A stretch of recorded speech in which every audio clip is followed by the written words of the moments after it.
Nejdu vidět, ale já vidím nikoho jiného. To je...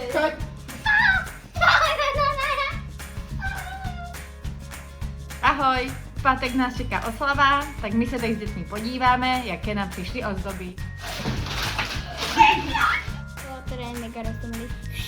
My jsme se snažili toho předvídat, že všude, sushi je i jméno pro kočku, ale sushi je i jídlo, takže z toho si tak to je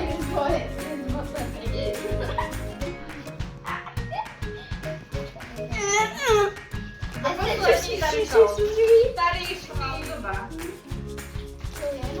Není to tak prostě, jak žádná To jsem viděla u jednoho. Co to prostě další 5 kočičky. Tady uvíkala. A umřede. Bueno, kači, nora,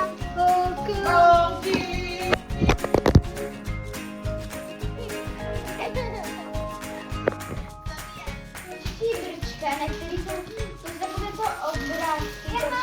Pinky, no pinky, šapíčky.